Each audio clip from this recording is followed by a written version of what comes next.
Bien, merci pour votre présence à ce premier conseil municipal qui sera assez complet au niveau du menu pour ce soir, puisqu'on aura en particulier le vote du budget. Avant de procéder à l'appel des conseillers présents, je donne la parole à Atman Arfouch qui va vous donner quelques petits éléments techniques sur l'utilisation de vos micros.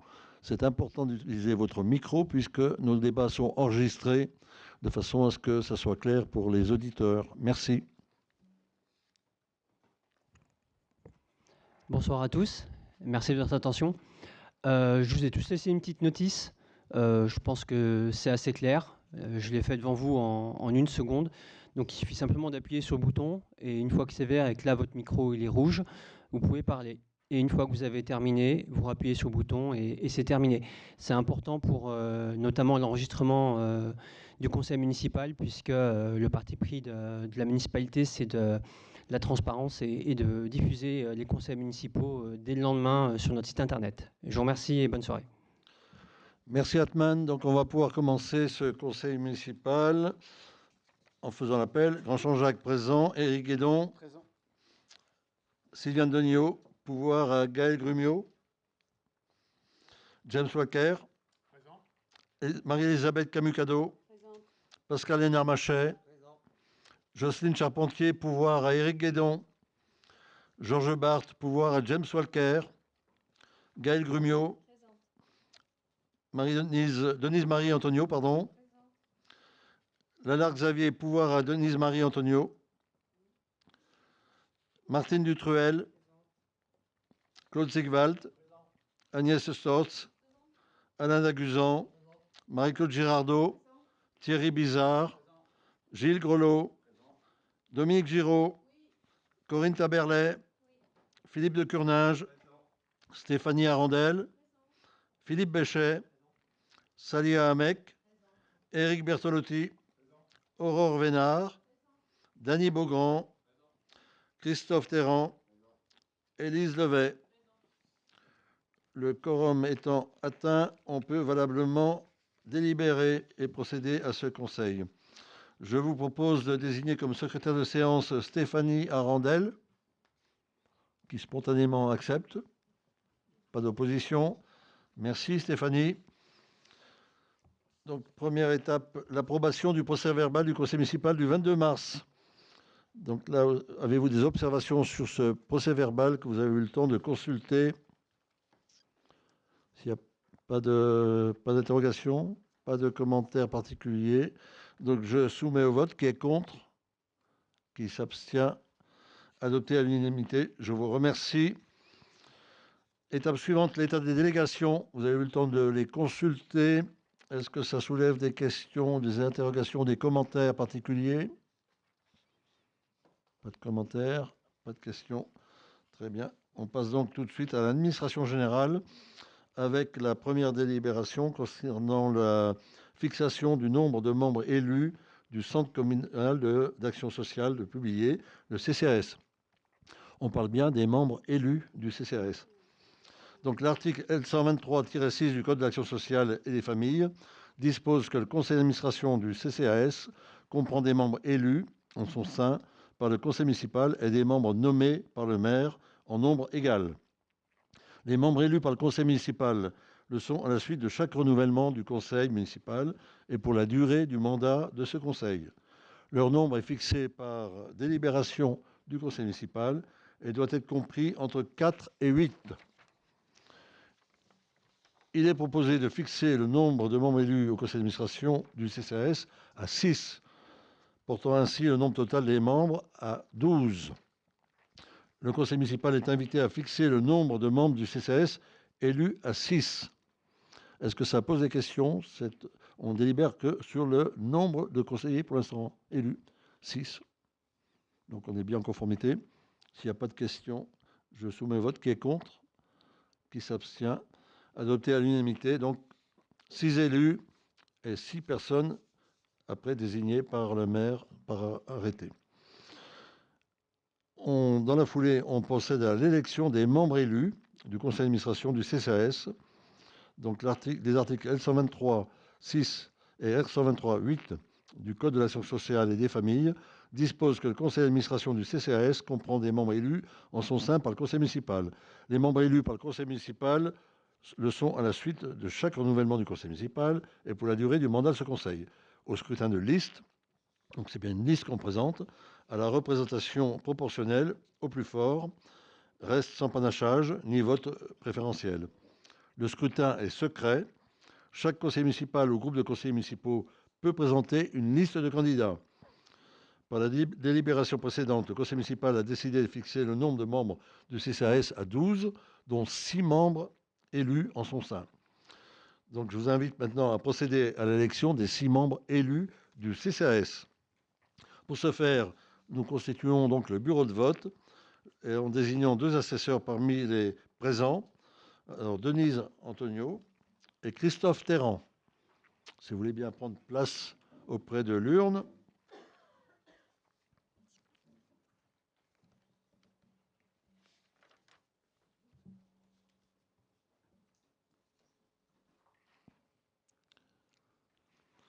Donc maintenant, je vais inviter les têtes de liste, s'il y a plusieurs listes, ou la tête de liste, à venir donc déposer sa liste.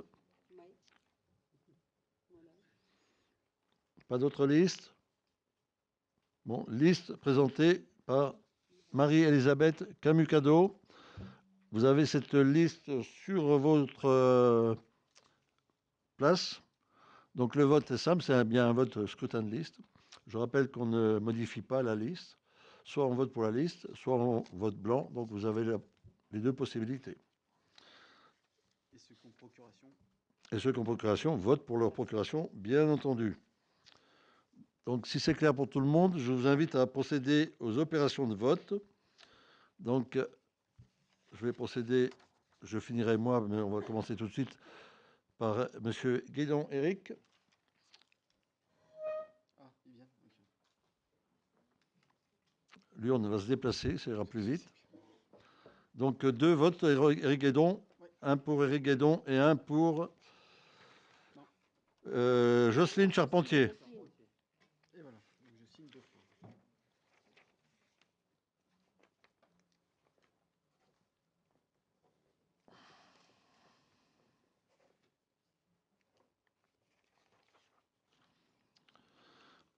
Ensuite, on a Madame Degnaud Sylviane qui a donné procuration à Gaël Grumio. Donc Gaël vote à la fois pour elle et pour Sylviane Degnaud.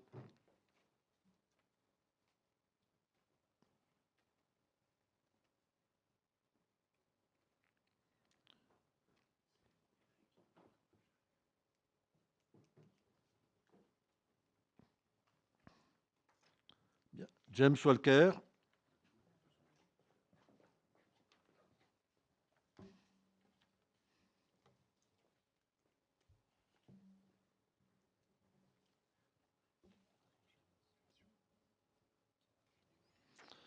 Alors, James Walker a procuration pour Georges Barthes également.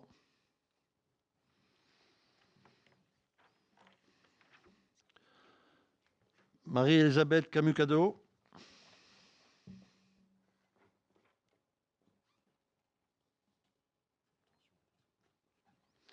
Pascal Hénard-Machet.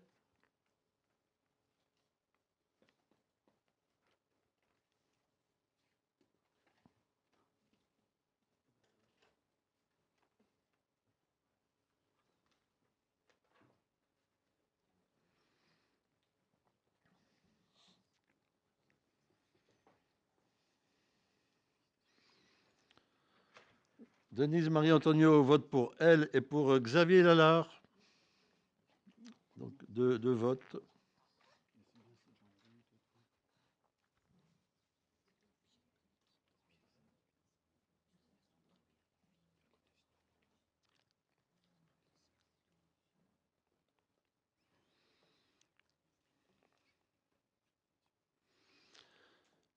Martine Dutruel.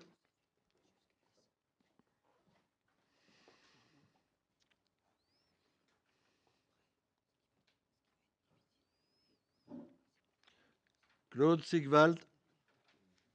Attention, oui.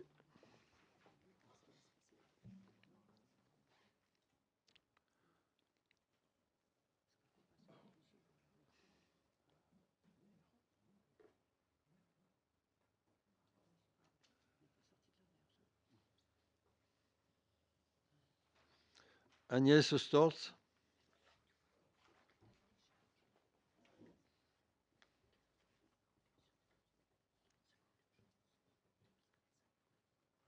Alain Daguzan,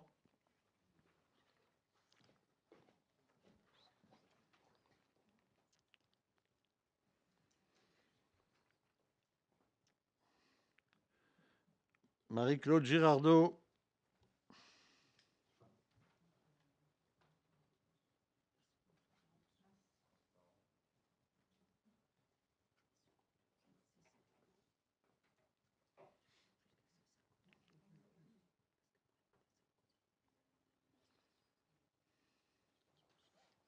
Gilles Grelot,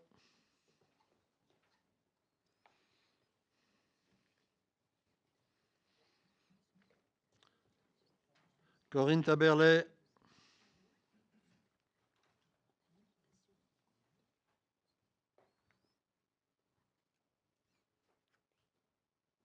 Philippe Béchet,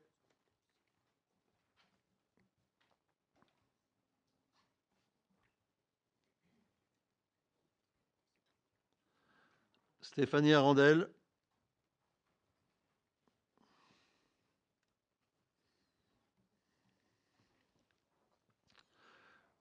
Élise Levet,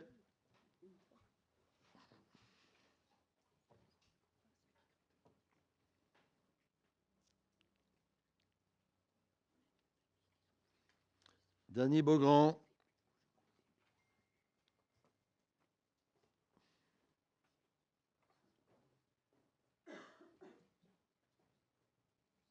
Aurore Vénard,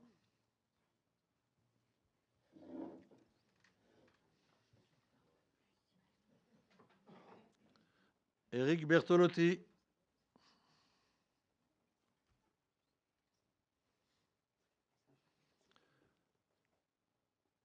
Salia Hamek,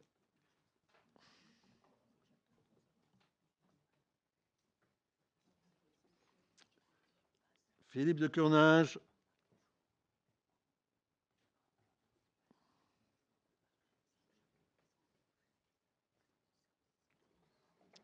Dominique Giraud,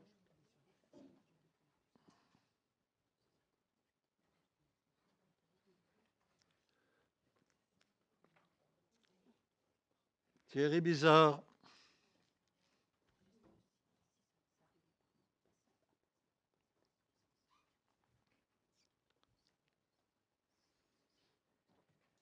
Christophe Terrand,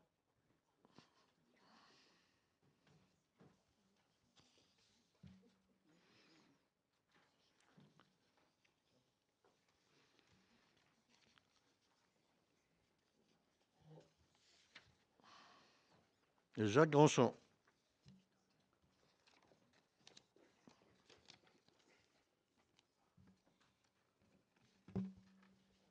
Merci. Bien. Tous les membres du Conseil ayant voté, on va donc pouvoir procéder maintenant au dépouillement.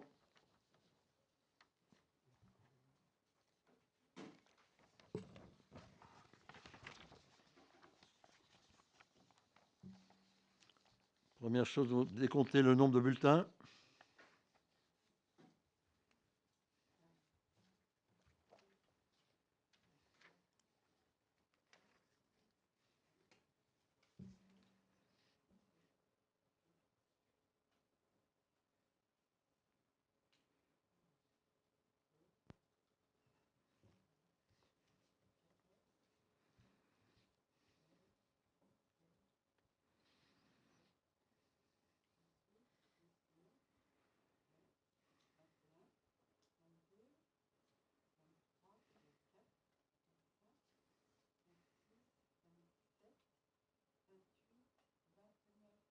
« 29 ? 29 votants. OK. Donc maintenant, on procède au dépouillement réel des bulletins.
29 suffrages exprimés, donc largement majorité, puisque tous les suffrages ont été en faveur de la liste de Marie-Elisabeth Camucado.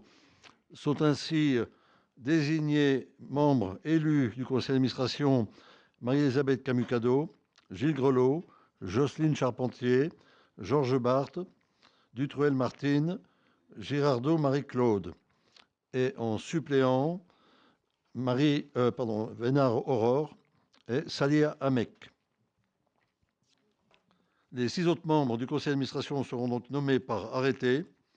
Ce conseil d'administration sera installé lors de la séance du 28 avril. Les membres élus doivent y être présents ou représentés. Bien. Le CCAS, les élus du CCAS étant désormais connus et votés, je propose que l'on passe maintenant à la délibération suivante. C'est la liste des contribuables susceptibles de siéger à la CCID, Commission communale des impôts directs. Je laisse la parole à James Walker. Merci, monsieur le maire. Le Code général des impôts prévoit l'institution dans chaque commune une commission communale des impôts directs. Les membres titulaires et leurs suppléants sont désignés par le directeur des finances publiques parmi une liste de contribuables en nombre double dressée par le conseil municipal. Il vous est proposé de dresser cette liste des 32 contribuables telle qu'elle figure en annexe 5. Par souci de confidentialité, je n'en lirai pas l'annexe. Et elle ne sera pas diffusée. Rappelons que elle a été diffusée quand même aux membres du conseil, qu'on sache quand même de quoi il retourne. Je vous rappelle quand même que la commission a un rôle purement consultatif. En d'autres termes, elle peut donner un avis et le documenter, mais celui-ci ne lie pas l'administration qui, au final, tranche seule. C'est donc une commission consultative uniquement. Monsieur le maire. Bien. Est-ce qu'il y a des commentaires ou des questions? Commentaires ou questions? Pas de commentaires, pas de questions. Donc la délibération est approuvée à l'unanimité. Je vous remercie. Nous poursuivons sur la création des commissions municipales et la désignation des représentants. Donc en vertu de l'article L21-21-22 du Code général des collectivités territoriales, le conseil municipal peut former des commissions chargées d'étudier les questions soumises au conseil. Elles sont composées du maire, président de droit, et de membres désignés en son sein par le conseil municipal. L'article 6 du règlement intérieur du conseil municipal, approuvé par délibération du 22 mars 2026, précise les modalités de fonctionnement de ces commissions. Il est proposé de créer les commissions suivantes, composées de 6 membres élus chacune. La commission culture et patrimoine, la commission travaux, mobilité, environnement, la commission enfance, jeunesse, éducation, la commission urbanisme et enfin la commission sport. Le conseil municipal est invité à approuver la création des commissions municipales subventionnées et d'en désigner les représentants. En principe, les nominations sont réalisées au scrutin secret, sauf si une seule candidature a été présentée par le poste ouvert, auquel cas le candidat est nommé automatiquement et le maire en donne lecture.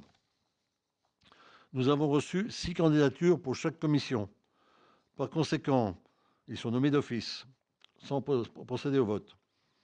Pour la commission culture patrimoine, Sylviane Dognaud, Xavier Lallard, Jocelyne Charpentier, Denise-Marie Antonio, Claude Sigwald, Agnès Storz.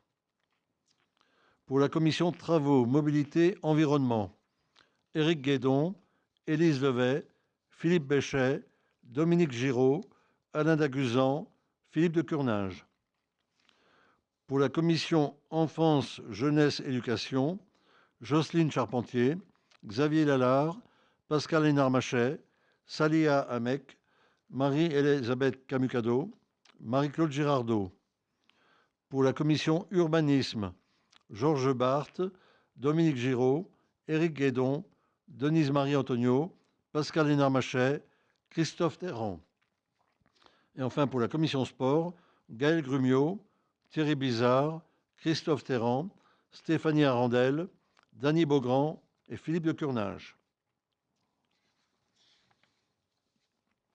Donc je vous demande aujourd'hui de prendre acte de ces commissions. Pas de commentaires particuliers. Donc, je vous remercie. Ces commissions sont donc installées et on peut passer à la délibération suivante concernant la mise à disposition du complexe sportif de la Cité de l'Eau à l'État dans le cadre de l'organisation du sommet du G7. La parole est à Éric Guédon. Merci, monsieur le maire. Dans le cadre de l'organisation du G7 du 15 au 17 juin 2026 à Évian, le secrétaire général du G7 a sollicité la commune de publier pour la mise à disposition du complexe sportif de la Cité de l'Eau afin d'y installer le centre de presse international.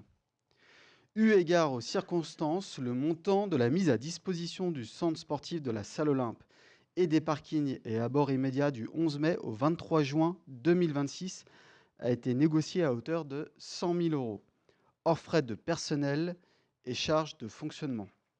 Le centre nautique pourra continuer donc son activité jusqu'au 1er juin 2026. Monsieur le maire. Est-ce qu'il y a des questions, des commentaires? Dominique. Dominique, oui. Mets le micro. Oui. Comment ça va se passer pour les associations? Pourquoi pour? Les associations, parce qu'il y en a certaines qui ont des employés. Donc voilà, comment ça se passera. James, vas-y.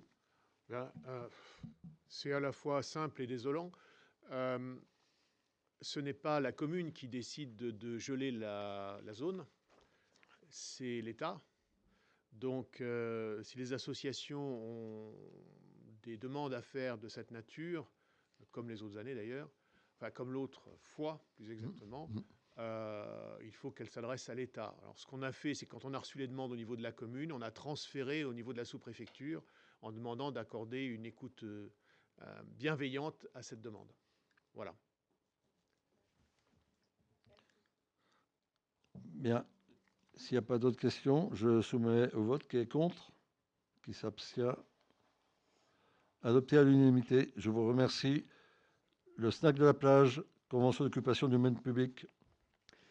Le gérant de la SAS Célia, titulaire d'une autorisation d'occupation sur le domaine public relative à l'exploitation du snack de la plage, situé 200 rue du Miroir, a demandé l'autorisation de réaliser des travaux relatifs à l'agrandissement de sa terrasse sur le domaine public.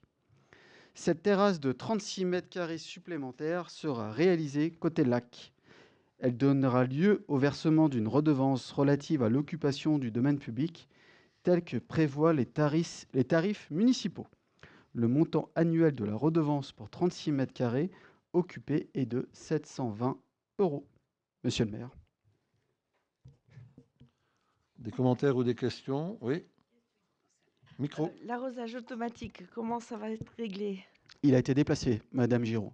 Il a été Il a déplacé? été déplacé par nos agents. Oui, pour pas que l'abus de l'arrosage éclabousse ceux qui boivent des bières ou autre chose. Ça peut être original. Ça peut être bien. Oui. Si t'as chaud, ça fait brumisateur. Voilà, c'est ce que j'allais dire. Voilà. Ça aurait Après, pu être... C'est vrai. Juste avant d'aller au sauna.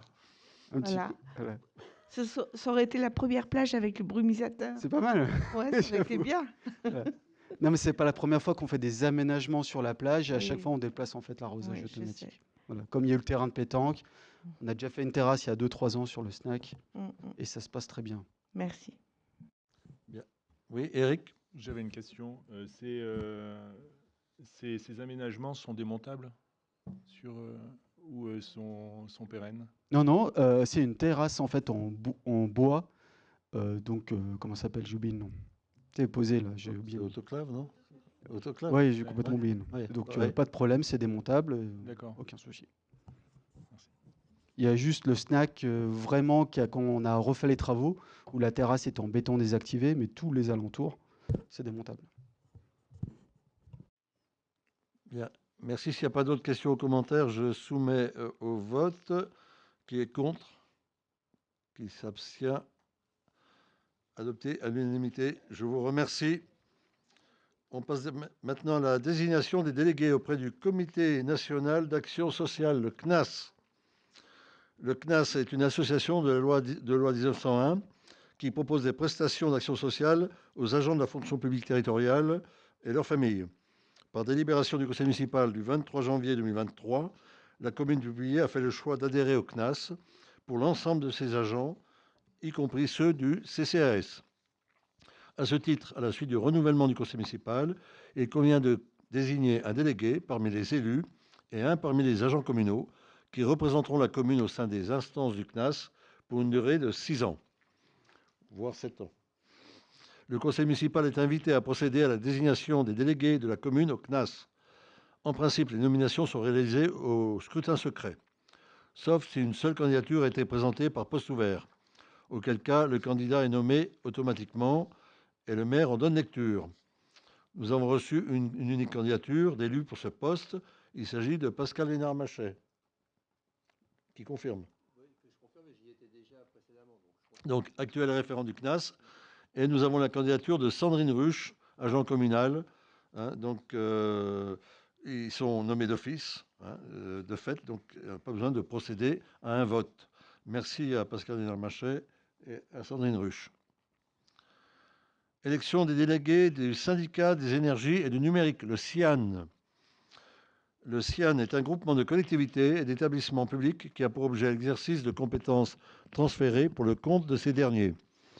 La commune de Publier est adhérente au SIAN pour les compétences électricité, gaz, éclairage public en option A, infrastructure de charge nécessaire à l'usage des véhicules électriques, aménagement numérique, contribution à la transition énergétique et numérique. À ce titre, elle y est représentée par des membres du conseil municipal désignés en son sein. À la suite du renouvellement du conseil municipal, il convient de désigner 3 représentants qui siégeront au collège des communes de l'arrondissement de Thonon. Les syndicats de communes sont administrés par un organe délibérant composé de délégués élus par les conseils municipaux des communes membres au scrutin secret uninominal à 3 tours. Par dérogation, le conseil municipal peut décider à l'unanimité de ne pas procéder par scrutin secret à l'élection des délégués. Alors, je vous soumets la question, souhaitez-vous que nous ne procédions pas au bulletin secret? Qui est pour le scrutin secret? Qui est contre le scrutin secret? Ne vous laissez pas surprendre. Dominique, tu étais pour ou contre le scrutin secret? On parle du scrutin secret, Dominique. Donc, contre. Donc, on est tous pour ne pas voter au bulletin secret. Très bien. Donc, le vote aura lieu à main levée. Nous avons reçu 3 candidatures. Éric Guédon, qui est contre? Qui s'abstient? Éric Guédon, félicitations. Ensuite, James Walker, qui est contre? Qui s'abstient? Félicitations à James Walker. Et enfin, Gilles Grelot, qui est contre? Qui s'abstient? Merci Gilles et félicitations. Donc nous avons nos 3 représentants Océane, Éric Guédon, James Walker, Gilles Grelot. C'est important qu'on ait une bonne représentation Océane. On a quand même pas mal de sujets courants avec ce syndicat. Micro. Oui. Est-ce que ce sera possible d'avoir les PV du SIAN quand on les aura? Parce que j'avais discuté avec certaines personnes du SIAN et ils avaient des méconnaissances sur certaines énergies. Nous avons 3 représentants au SIAN, donc je ne doute pas que nous aurons tous les retours des conseils d'administration de ce beau syndicat. Voilà, ce serait gentil, merci. Merci. On poursuit avec l'élection des représentants de la commune au CERT, le syndicat d'épuration des régions de Thonon-les-Bains et Évian-les-Bains. Donc le CERT est un syndicat mixte regroupant des communes. Ah oui, pardon, j'ai volé la vedette à Éric et donc je me suis laissé emporter par l'élan. Éric, vas-y, à toi. Si, monsieur le maire. Le syndicat d'épuration des régions de Thonon-les-Bains et d'Évian est un syndicat mixte regroupant des communes et les 3 intercommunalités du Chablais. Le syndicat mixte exerce au lieu et place de toutes les collectivités membres la compétence relative à la construction, l'entretien et l'exploitation d'une station d'épuration des eaux usées située dans la zone industrielle de Thonon-les-Bains. Il est également habilité à exercer des compétences à caractère optionnel, dont la gestion d'un chenil fourrière pour chiens et chats et la gestion d'une fourrière automobile pour lequel la commune de Publier est adhérente. À ce titre, il convient de désigner 2 délégués pour le collège électoral pour chacune des 2 compétences optionnelles. Lorsque ces collègues auront été constitués, ils procéderont à l'élection des 3 délégués pour la compétence chenil et 3 délégués pour la compétence fourrière automobile appelés à siéger au comité syndical. Les syndicats de communes sont administrés par un organe délibérant composé de délégués élus par les conseils municipaux au scrutin secret, uninominal à 3 jours. À 3 tours. Oui. Pas 3 jours, ça va être long. Hein. Je ne sais pas ce qui m'arrive. Oui. Par dérogation, le conseil municipal peut décider à l'unanimité de ne pas procéder par scrutin secret à l'élection des délégués. Monsieur le maire. Donc, je vous invite à ne pas procéder au scrutin secret pour cette élection. Qui est contre? Qui s'abstient? Donc, on va pouvoir voter à main levée. Nous avons reçu 2 candidatures spontanées pour le chenil chien et chat et 2 candidatures tout aussi spontanées pour la fourrière automobile. Donc, oui, la fourrière. Oui, oui. Il y a les chenils, mais il y a la fourrière automobile aussi. Donc, pour le chenil, nous avons les candidatures de Agnès Storz. Qui est contre? Qui s'abstient? Et la candidature de Corinne Taberlet. Qui est contre? Qui s'abstient? Félicitations à toutes les 2. Donc, pour la fourrière chenil, on va dire. Pour la fourrière automobile, nous avons la candidature de Alain Daguzan. Qui est contre? Qui s'abstient? Alain Daguzan, bravo. Et enfin, Dany Beaugrand, qui a insisté lourdement. Bon, donc, qui est contre? Qui s'abstient? Bien, je vous remercie. Nous avons donc nos 4 représentants, Agnès Storz, Corinne Taberlet, Alain Daguzan et Dany Beaugrand. Nous revenons maintenant à la société Teractem et je laisse la parole à Éric Guédon. La commune de Publier est actionnaire de la société d'économie mixte à conseil d'administration Teractem, qui accompagne les collectivités dans leurs projets d'aménagement.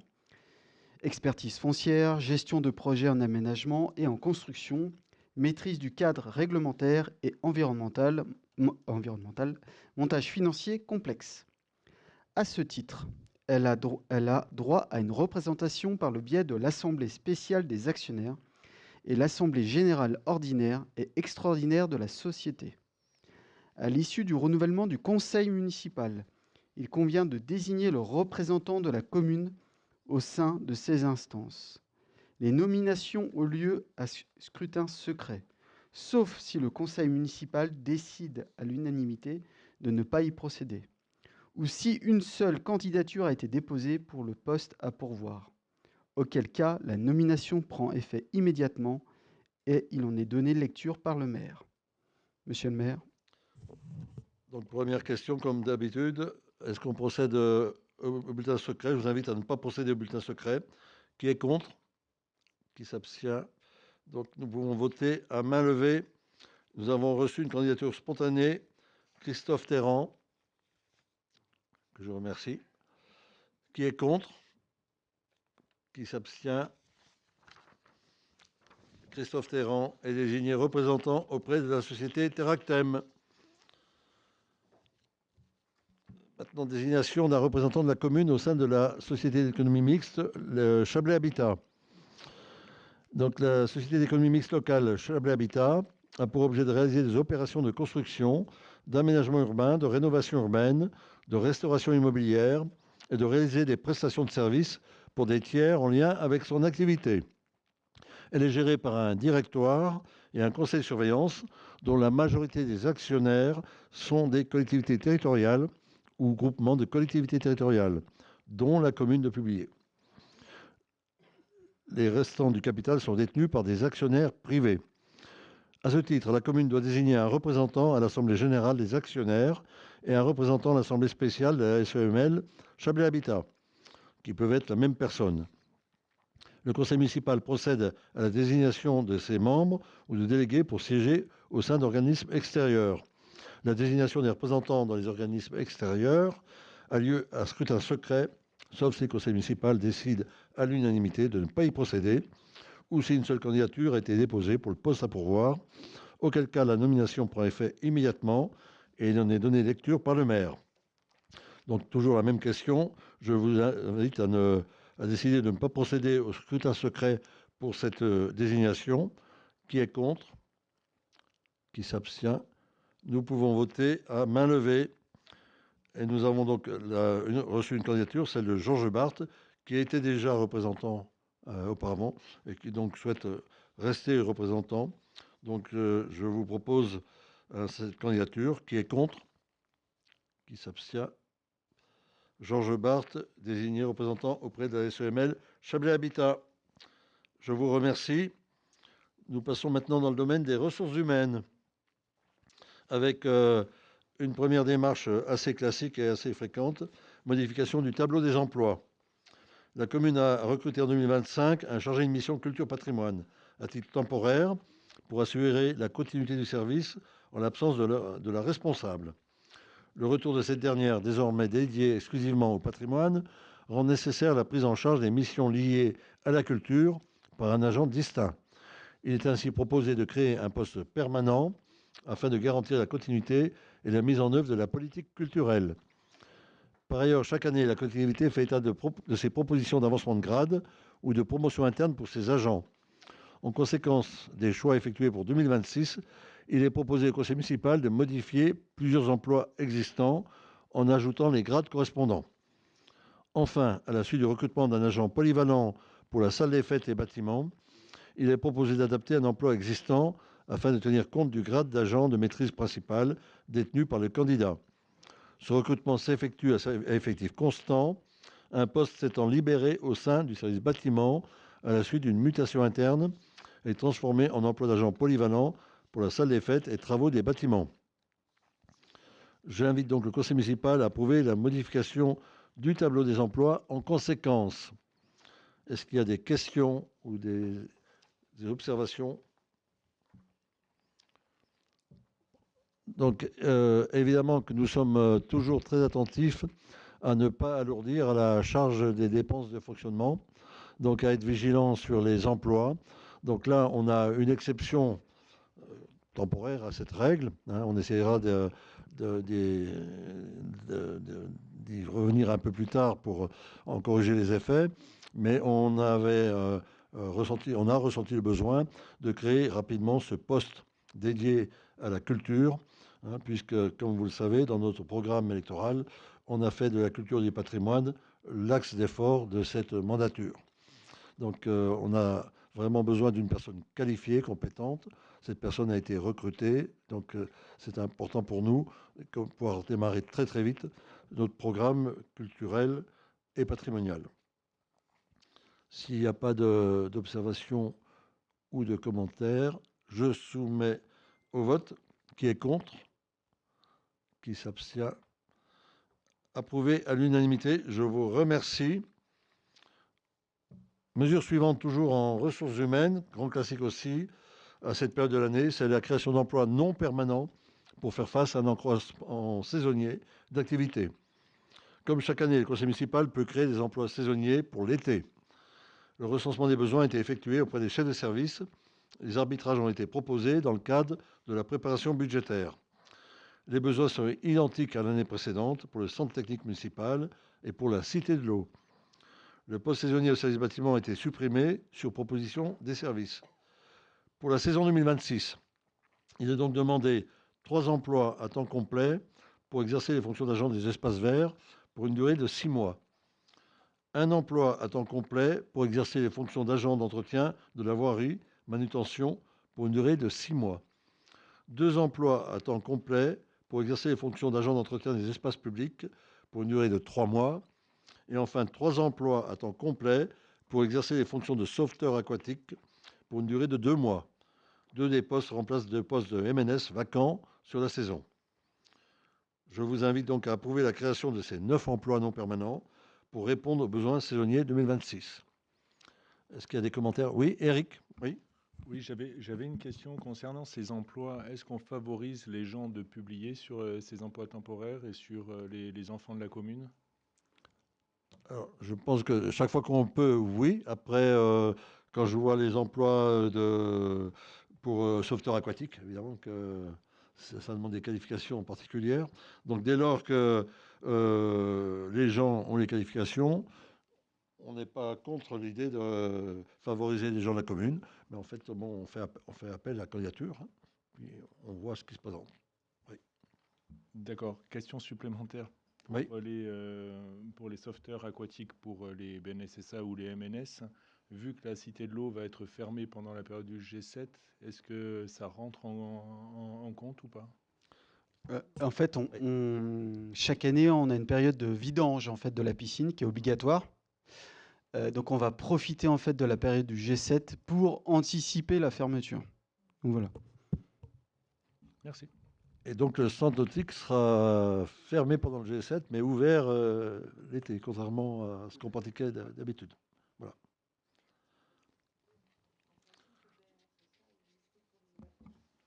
Ouais. Moi, j'ai une question complémentaire, c'est sur la durée des 2 mois sur ces 3 emplois à temps complet. C'est sur juste la période juillet-août, c'est seulement la période estivale, où vous prenez quand même juin et septembre, où c'est quand même les beaux jours, où il y a des enfants qui peuvent se baigner. C'est que pour la Cité de l'eau ou aussi pour le lac? Alors, vas-y. Vas-y, Gaël, si tu veux répondre. Merci, Oui. Gaël. Alors effectivement, c'est prévu pour juillet et août.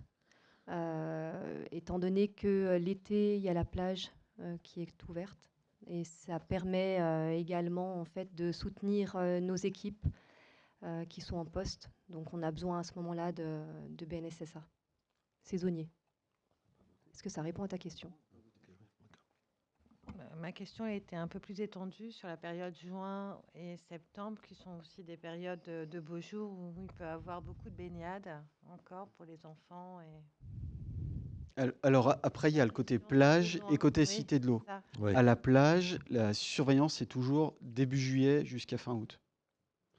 Pourquoi? Parce que le lac, il n'est pas non plus de baigner en mai dans le lac Léman, c'est pas. Il faut être courageux. Et c'est pour ça qu'il y a un coût aussi sur le budget de la commune, hein. Il faut savoir qu'aujourd'hui, la surveillance de la plage, c'est des agents qui travaillent 35 heures. Et donc, on fait une surveillance 7 jours sur 7, l'après-midi de 13h jusqu'à 20h. Il y a quand même un coût pour la commune. Et notre but, c'est de prendre plutôt des surveillants de la Cité de l'eau, en fait. Voilà. C'est pour ça que ce choix a été fait. Mais après, sur les plages du lac Léman, il y en a très très peu ouvertes et surveillées au mois de juin et septembre, vu le climat de notre région. Et concernant Publié, donc la plage ouvrira au mois de juillet, après la fermeture de juin dont on a parlé tout à l'heure. Ok. Dominique, tu avais micro. Vas-y. Pendant le G7, donc il n'y aura pas de plage. Non. Si, la plage, oui. Si, mais il y aura juste des contraintes d'accès.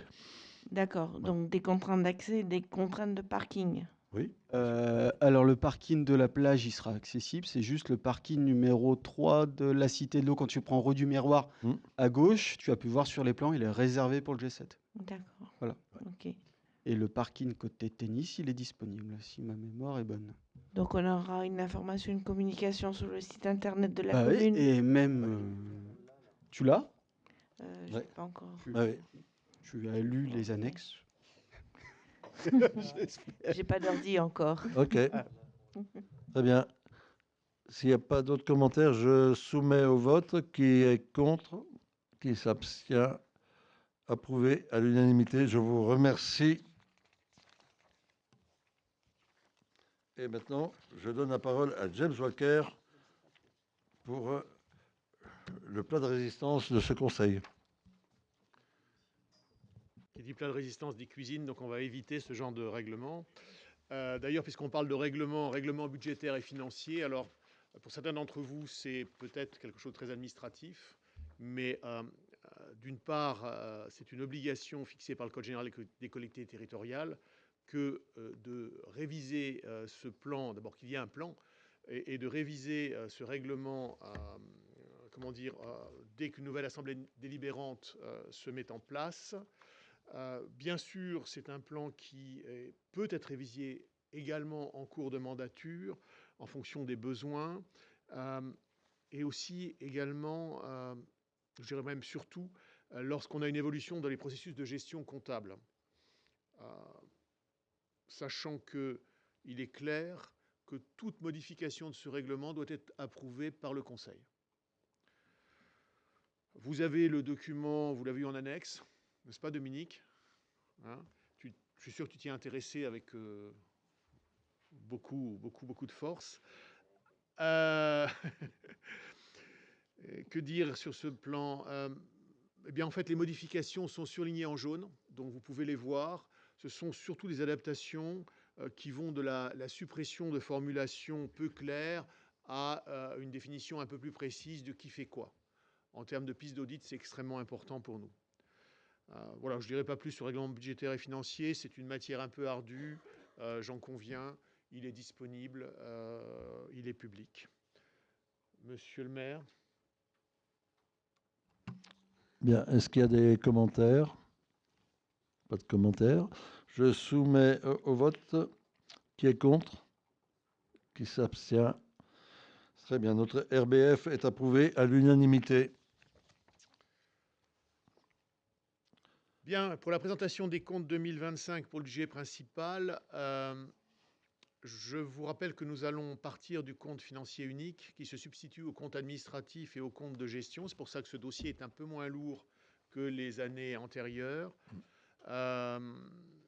Soyons clairs, ce débat ne peut pas se faire sous la présidence du maire. Il va donc falloir élire un président de séance. Monsieur le maire, je vous rends la parole. Eh bien, écoutez, je me soumets à la réglementation bien volontiers et je vous propose d'élire donc James Walker, monsieur James Walker, président de séance, pour le vote des CFU, du budget principal et des budgets annexes. Qui est contre? Qui s'abstient? Je me doutais qu'il n'y aurait pas d'autres volontaires. Donc, je vous remercie. Je laisse la présidence à James Walker.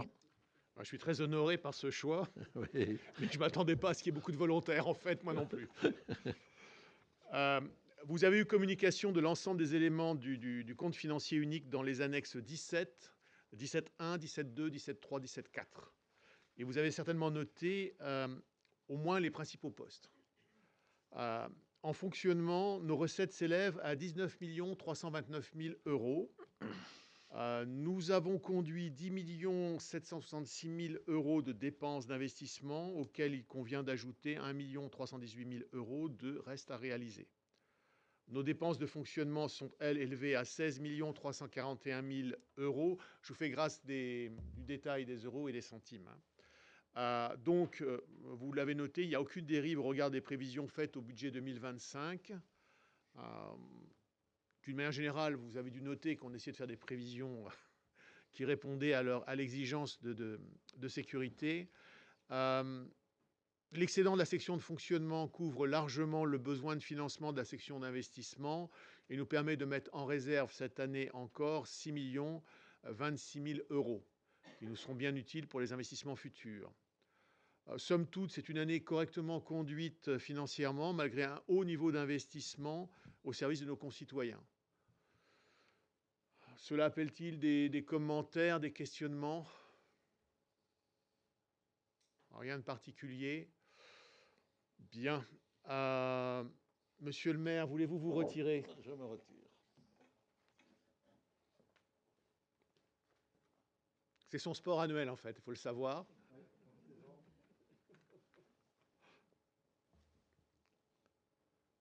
Très bien, je vous propose d'approuver le compte financier unique.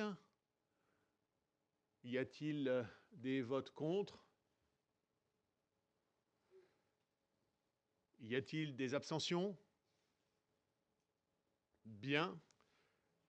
Le compte financier unique est donc voté. On va peut-être faire revenir notre maire, puisqu'il m'a dit qu'il souhaitait faire les allers-retours. Voilà, c'est un grand sportif.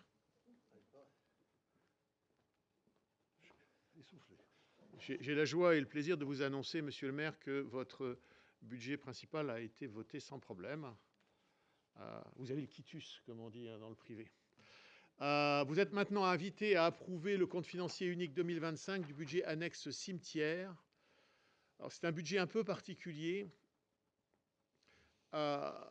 Pour chacun, je rappelle que nous sommes sur un budget qui ne prend en compte que la construction de caveaux et leur mise à disposition au prix de la construction. Et quand je dis mise à disposition au prix de la construction, c'est au centime près.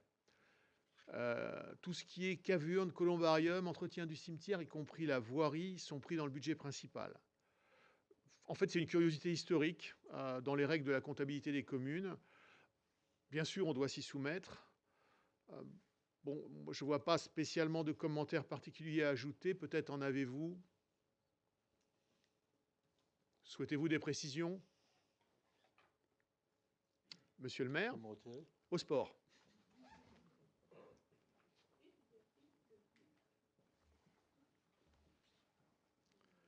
Y a-t-il des voix contre l'approbation de ce budget cimetière? Des questionnements peut-être? Je vais trop vite? Non, non, c'est peut-être une question stupide, mais comment on arrive à faire une prévision? Alors justement, au moment de la... Là-dessus, c'est là où on n'a fait pas de prévision. D'ailleurs, vous verrez dans les budgets qu'on ne... Comment dire? On ne parie pas, d'une manière générale, moi je suis contre les paris, mais on ne parie pas sur la mort. Donc vous verrez dans les budgets qu'on prévoit à zéro le nombre de caveaux, dans l'espoir que ça empêchera nos concitoyens de décéder. Je ne suis pas sûr, mais en tout cas, c'est ce qu'on essaie de mettre en place. Très bien. D'autres questions? C'est un peu fantastique en termes de compréhension, le budget cimetière, mais voilà, c'est comme ça et on ne peut pas y déroger. Et je crois même qu'il n'y a aucune réforme prévue sur les budgets cimetières. Qui est contre? Qui s'abstient? Unanimité. Monsieur le maire?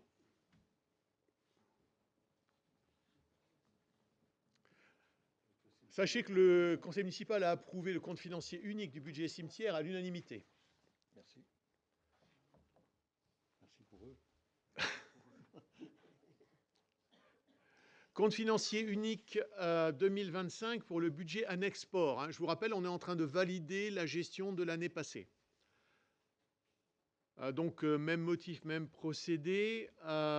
Si ce n'est que je voudrais apporter quelques précisions, puisque je suis sûr que certains d'entre vous ont lu avec attention les chiffres que vous avez là.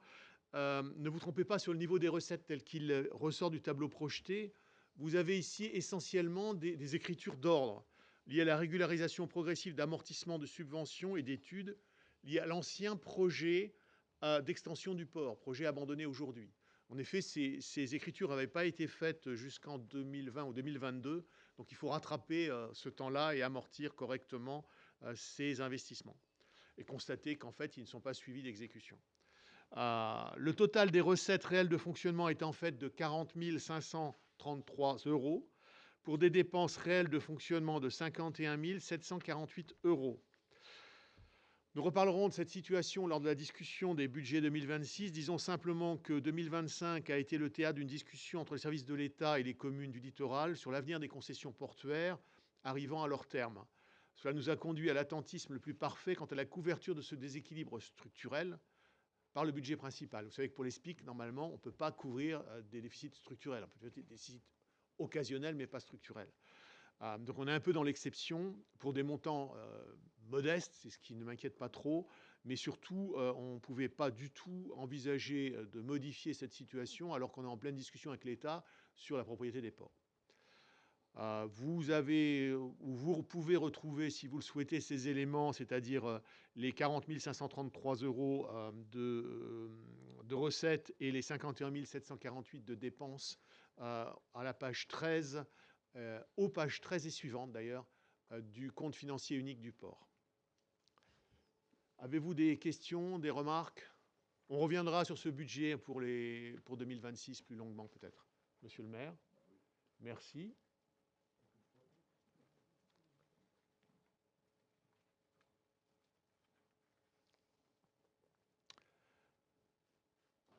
Pas de questions? Qui est contre? Qui s'abstient? Bien, je constate un vote à l'unanimité. Il se retire derrière la vitre.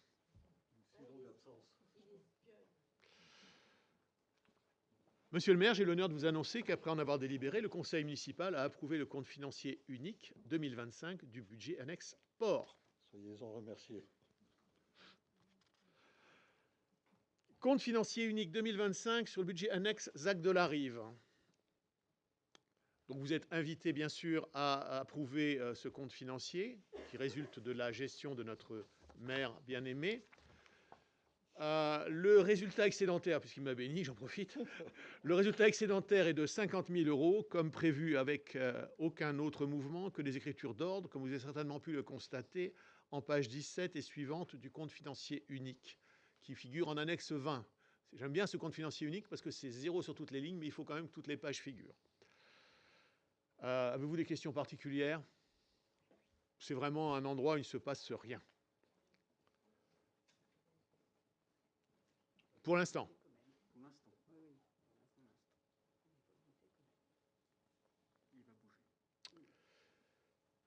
Je vous propose donc d'approuver le compte financier unique. Qui est pour?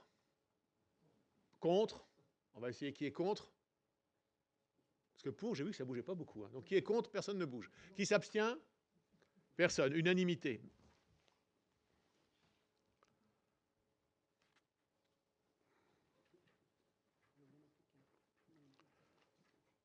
Monsieur le maire,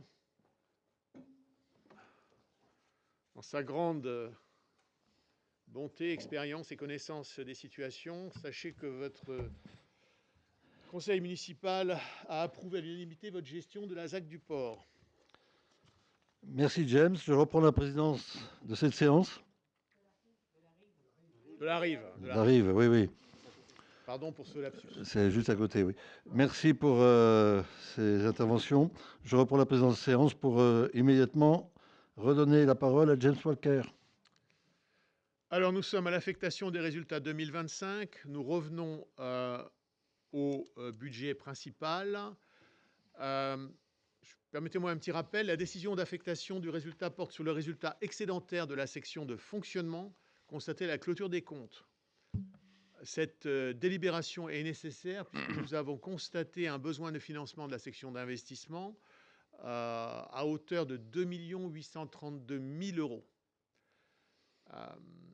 Donc, de fait, je vous propose de reporter l'excédent de la section de fonctionnement après couverture du besoin de financement pour un montant de 6 026 229 € et 39 centimes. Je ne peux pas laisser traîner les centimes, il faut qu'on les affecte. Avez-vous des questions, des remarques? Vous voyez qu'à certains moments, on parle avant affectation et couverture des besoins de financement de la section d'investissement, et d'autres moments, on parle après. Bon, il faut juste s'y retrouver et faire les additions. Monsieur le maire? Bien, je note que tout le monde approuve spontanément. Donc, je soumets au vote. Qui est contre? Qui s'abstient? Approuvé à l'unanimité. Je vous remercie. On poursuit.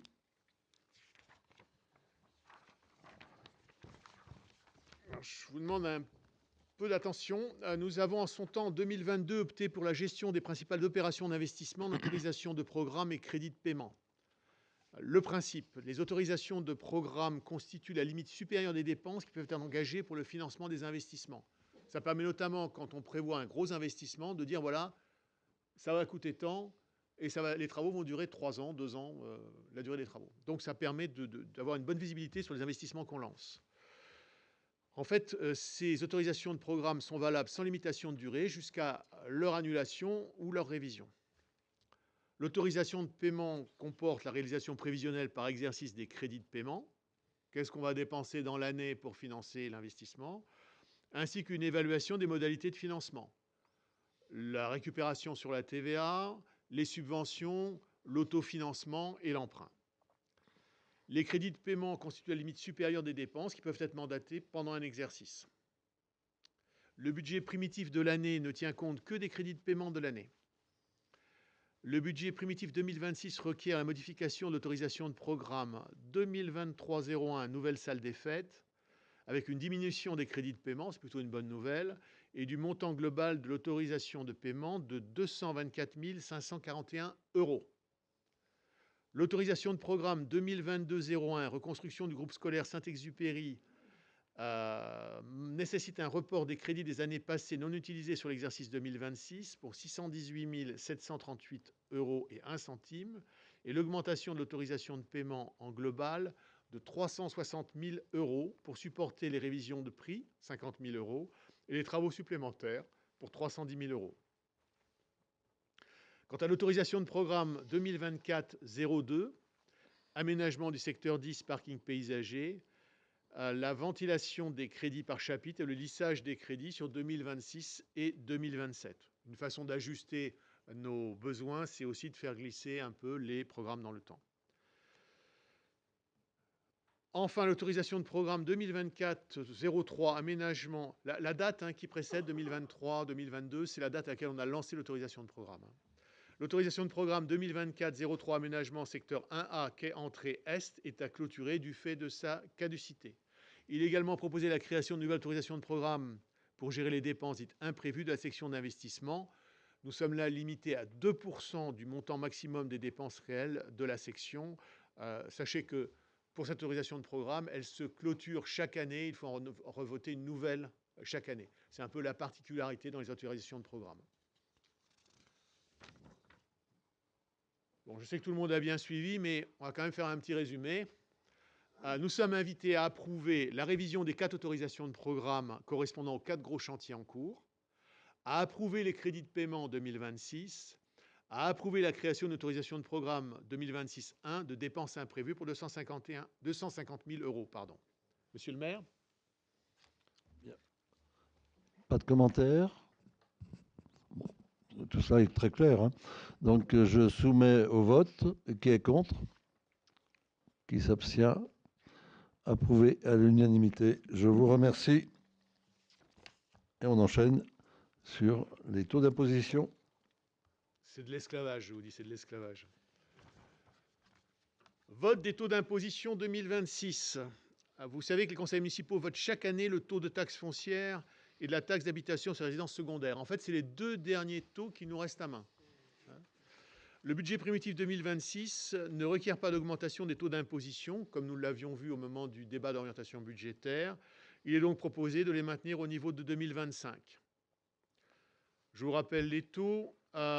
Taxe d'habitation sur résidence secondaire, on a et les locaux meublés non affectés à l'habitation principale, on a un taux de 15,78 avec une majoration de taxe d'habitation sur résidence secondaire au maximum à 60%, taxe foncière propriété bâtie 24,49, taxe foncière sur propriété non bâtie 25,16. On est un peu en dessous des moyennes constatées sur le territoire. Monsieur le maire. Des commentaires? Pas de commentaires? Bien, je soumets au vote. Qui est contre? Qui s'abstient? Approuvé à l'unanimité. Je vous remercie. Budget primitif. Comme chaque année, il convient de voter le budget primitif de l'exercice en cours. Les éléments qui vous ont été remis en préparation de ce conseil, vous les trouvez dans les 2 annexes 24.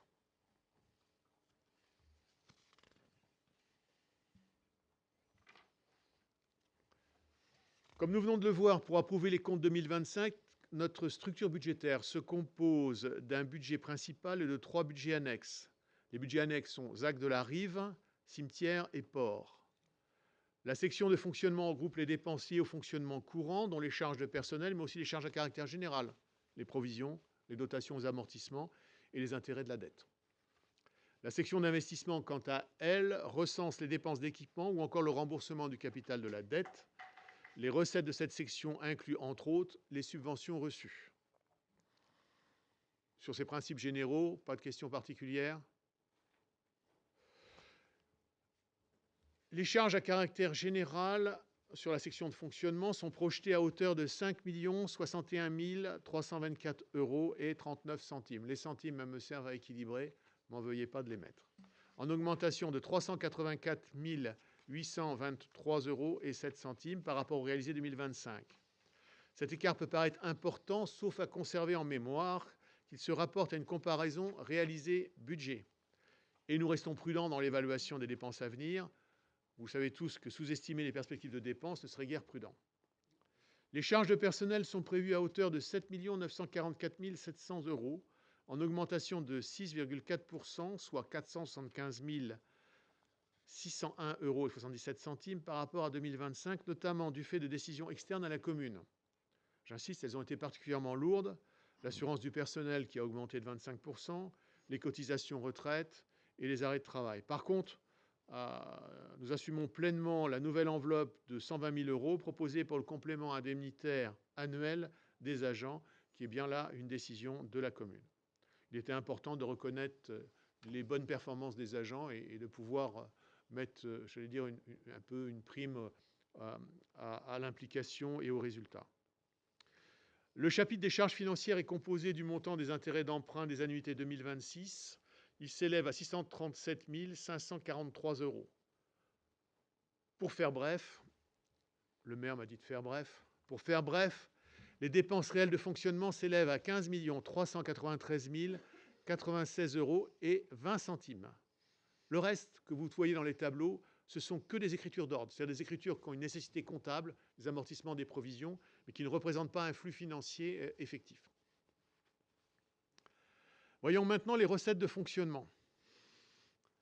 C'est bien beau de parler des dépenses, mais les recettes, c'est pas mal non plus. Les recettes de fonctionnement présentent un total de ressources de 23 625 355 € et 71 centimes, y compris le résultat reporté de 6 026 000 € qu'on a vu précédemment. Il faut bien avoir en tête que ce résultat n'est pas la ressource, il y a dedans du résultat reporté. Enfin, c'est la ressource, mais ce n'est pas le gain de l'année. Notre épargne brute est de 12,40%, ce qui nous place plutôt bien par rapport aux autres communes de même strate. Les recettes facturées par la collectivité aux particuliers professionnels sont estimées à 1 342 210 €. Là, il y a les recettes des sources. Autre poste important, le chapitre 73, impôts et taxes, qui comprend l'attribution de compensation de la CCPVA et le Fonds national de garantie individuelle des ressources, qui n'évolue pas en 2026, ceci restant constant à 4 520 167 € et à 1 319 258 € respectivement. Ça, c'est un des problèmes de nos ressources, ce sont des ressources qui sont stables. Quand je dis stable, c'est figé dans le temps. Le mot stable est impropre. Ce sont des ressources figées dans le temps. Je ne crois pas que l'inflation, que nos dépenses soient figées dans le temps. Le chapitre 731, fiscalité directe locale, a été évalué au total à 6 373 049 €, soit 286 613 € de moins que 2025, notamment parce que nous estimons les droits de mutation avec une certaine prudence. De même, la surtaxe sur les eaux minérales, que je trouve extrêmement stable depuis quelques années, qu'on regarde ce point. Ce chapitre comprend également les recettes d'impôts directs locaux qui sont eux-mêmes stables. On vient d'ailleurs de voter les taux au même niveau, à 4 950 000 €. Le chapitre 74 des dotations baisse de 556 810 € et s'établit à 2 464 000 €, principalement en lien avec la loi de finances 2026. Vous savez, le gros rabot qui nous est passé dessus.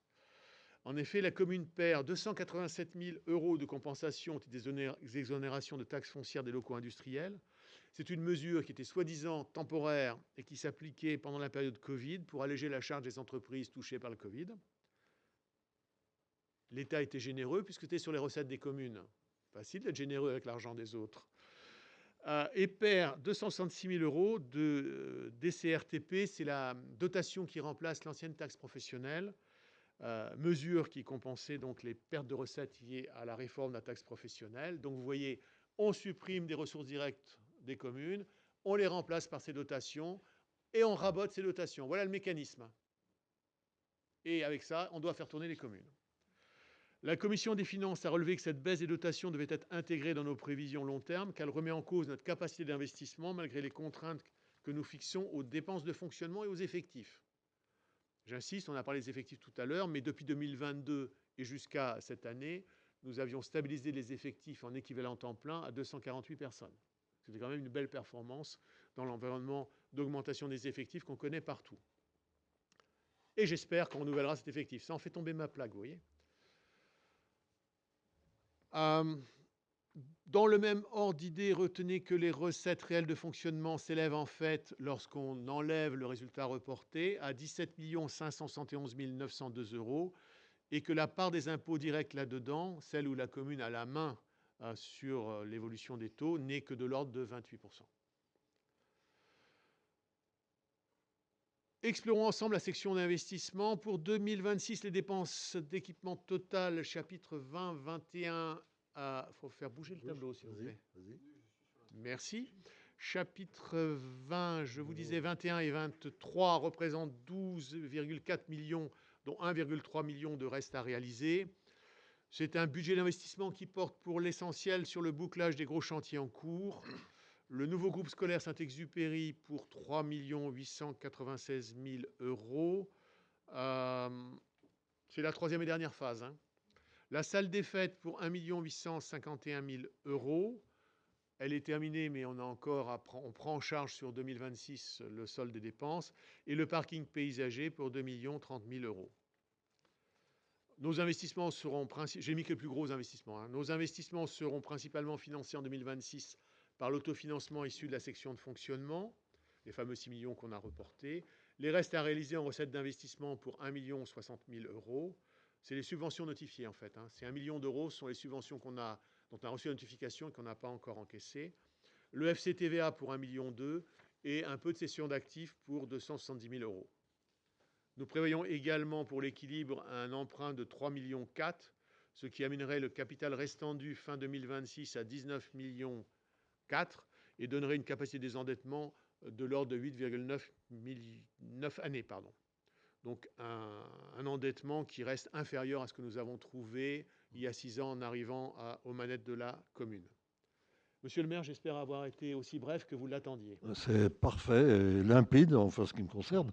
Après, il y a toujours des questions, mais c'est quand même, encore une fois, une nouvelle année, un bel exercice conduit par notre service des finances sous la houlette, je dirais presque magique de mon voisin de gauche, James Walker. Donc, pardon, le terme magie en finance, je préférerais vite. Oui. Essaye de nous faire un peu plus de rentrée là, oui. Non, mais on a quand même un budget équilibré, fonctionnement, investissement. On a encore du potentiel d'investissement, même si c'est vrai qu'on va forcément devoir peut-être ralentir par rapport aux toutes dernières années. On a fait un effort quand même considérable. Et on fait tout ça, on réalise tout ça quand même sans augmenter notre endettement. Donc, je pense que c'est un très très beau travail réalisé par les services et par tous les services, parce que les chefs de service font des efforts, en particulier dans la réduction des dépenses de fonctionnement. Donc, merci à tous et à toutes pour ce beau travail collectif. Voilà. Moi, je n'ai pas d'autres commentaires à faire. Est-ce qu'il y a des commentaires ou des questions, des interrogations? S'il n'y a pas, je soumets au vote. Qui est contre? Qui s'abstient? Approuvé à l'unanimité. Je vous remercie.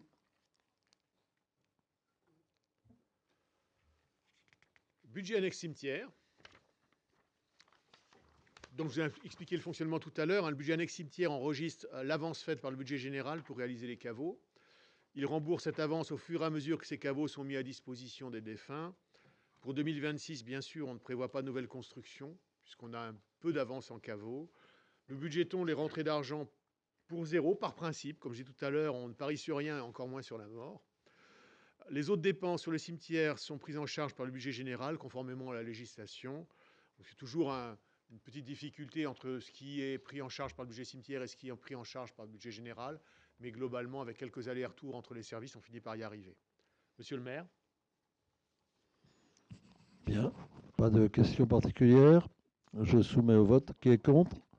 Qui s'abstient? Approuvé à l'unanimité. Je vous remercie. On poursuit. Budget annexe sport.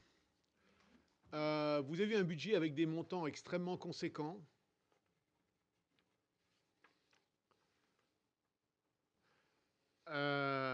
Extrêmement conséquent, disais-je. Je m'assure que c'était la bonne ligne. Oui, c'est bon. Le budget annexe sport reprend des montants conséquents du fait de la reprise de régularisation comptable, amortissement comptable, des frais d'études et des subventions au projet d'extension, je vous dis, abandonné par l'État. On en a déjà parlé au moment de la validation du CFU 2025.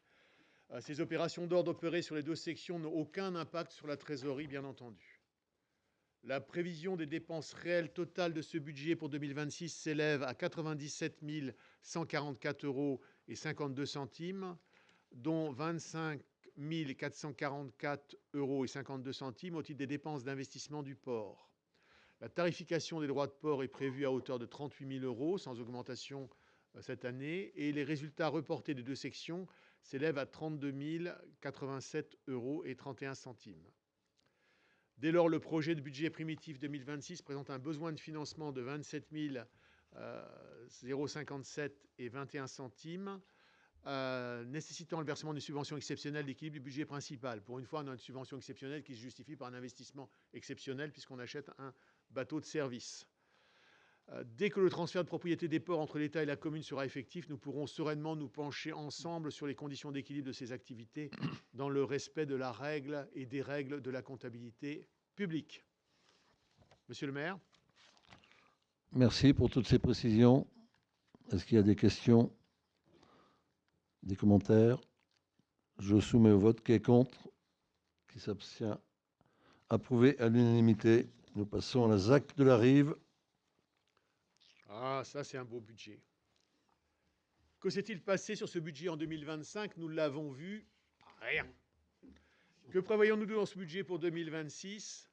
D'abord des opérations d'ordre de reprise d'écriture, et pas rien comme j'entends M. Guédon le dire. Des opérations d'ordre de reprise d'écriture et un résultat de fonctionnement inchangé. Donc peu de choses à vous dire. Il y a un sujet qu'il faudra traiter sur l'avenir de cette ZAC, mais ce n'est pas au moment d'arrêter des budgets qu'on va faire ça. Monsieur le maire, je vous rends la parole sans plus de commentaires. Bien, comme il n'y a rien, je vous propose de voter. Qui est contre? Qui s'abstient? Approuvé à l'unanimité. Je vous remercie. Terralp.